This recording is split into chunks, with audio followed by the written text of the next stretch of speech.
नमस्कार, सुप्रभात. मी रुशाली यादव सारंग. आता आपण पाहणार आहोत टॉप 9 बातम्या. सुरुवातीला टॉप 9 राजकीय बातम्यांचा आढावा घेऊयात.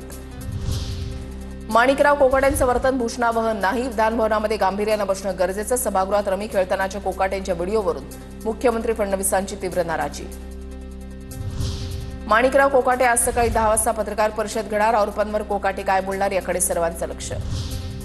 कृषी मंत्र्यांकडून घडलेली घटना चुकीची. वरिष्ठ नेते कोकाटेंच्या राजीनाम्याबाबत योग्य निर्णय घेतील.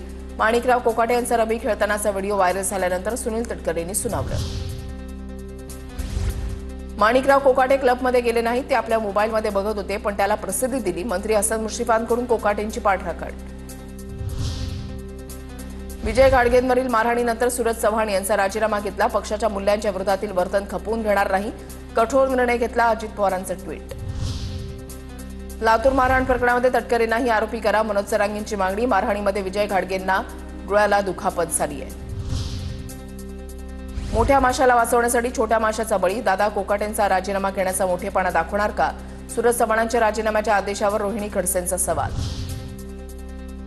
सूरज चव्हाणांवर कसली कारवाई करता? हिंमत असेल तर अजित पवारांनी माणिकराव कोकाटेंचा राजीनामा घ्यावा. जितेंद्र आव्हाड यांचं आव्हान.